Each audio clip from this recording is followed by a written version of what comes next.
Përshëndetje, jemi në prag të ndeshjes Egnatia Skënderbeu me zëvendës trajnerin e ekipit, zotin Julian Braja, një futbollist njëra ime e vjetër, një futbollist kampion me Elbasanin dhe Dinamon, një futbollist që ka qenë trajner në Fushin ato vite dhe një personalitet si mbrojtës i lirë.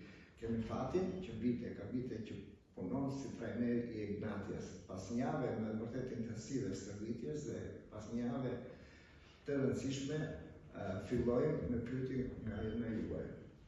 Zoti Braja, si ka qenë atmosfera në skuadër gjatë javës dhe si kanë shkuar përgatitjet për sfidën ndaj Skënderbeut? Tani, po thjesht gjithë java na ka përfshirë një gjendje shumë mirë të ekipit. Gjithë çunat janë gatshëm për këtë ndeshje, përjashton mungesat që tashmë dihen, se kemi 3-4 mungesa kryesore, do të them do të vëmë më shumë. Por gjithë java ka qenë shumë e mirë, intensive, çunat janë gjithë pjesa që është përbërëse, janë gjithë gatshëm për të dhënë kontributin e tyre për ndeshjen e fundjavës. Duke qenë se Skënderbeu është një skuadër që po lufton fort për objektivat e veta, çfarë vlerësimi i bëni kundërshtarit? Normalisht Skënderbeu është një ekip i mirë, ne jemi përballë disa herë me të dhe e njohim mirë si ekip. Dhe këtë fund sezonit po bën shumë mirë, për ne nuk ka vend as për nënvlerësim as për mbivlerësim. Për ne është ndeshje radhës, që në futboll nuk ka patjetër, por them që kjo ndeshje e fundjavës për ne do të patjetër 3 pikë. A do të shohim ndonjë ndryshim në modul loje apo në formacion krahasuar me ndeshjet e fundit tek Egnatia? Nuk kredo se do kemi shumë ndryshime, duke parë edhe pjesën që ne kemi mungesa kryesore të lojtarëve, nuk është se ne mund të kemi një ndryshim modulit të lojës. A është Egnatia e gatshme ta përballojë presionin e një kundërshtari që mund të luajë për gjithçka në këtë sfidë? Nuk mund të them presion, sepse te Egnatia nuk ka pas asnjëherë presion, po bëj 2 vite te Egnatia dhe nuk është se kemi ndeshur shumë, them drejtën tek çunat, nuk është se e kemi dhënë këtë ide që Egnatia ka presion, por mund të them është përgjegjësia e çunave për të dhënë maksimumin te kjo ndeshje për të arritur 3 pikë.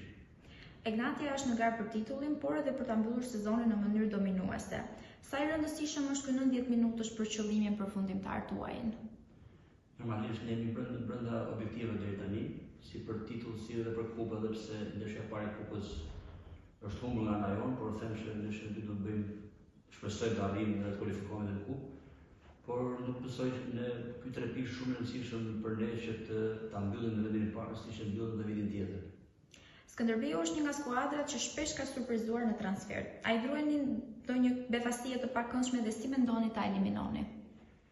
Normalisht Skënderbeu është një ndër 10 ekipet e kampionatit tonë që po bëjnë mirë. Po ta shikojmë renditjen nga vendi i parë deri në vendin e fundit nuk është asgjë e mbyllur, gjithçka është e hapur, si për fund tabelën dhe për krye tabelën. Por Skënderbeu ka treguar dhe them drejtën ne kemi një eksperiencë në Skënderbeu që ka fituar edhe në Rrogozhin, po edhe ne kemi fituar në Korçë. Kështu që ne kemi vlerësimin tonë për Skënderbeu dhe siç e thash më parë, ne na duhet 3 pikë të javë. A mendoni se presioni i rezultateve mund të ndikojë në performancën e lojtarëve dhe si po punohet për ta përballuar këtë aspekt? Nuk është se ekipi ka presion, s'ka pse të ketë presion, ne jemi në parë. Ne shikojmë punën tonë, çunat mundohen me detyrat e tyre që ne ju kërkojmë. Kjo është e rëndësishme, nuk ka asnjë lloj presioni, asnjë lloj për sa i përket deri në anës rezultatit, përveç se ne kemi 2 humbje kampionat, ndoshta jo vetëm për fajin tonë. Ne kemi luajtur shumë mirë dhe këto 2 humbje që kemi mësuar, kemi qenë dominues në ndeshjet, por futbolli ka ndonjëherë dhe fatin brenda.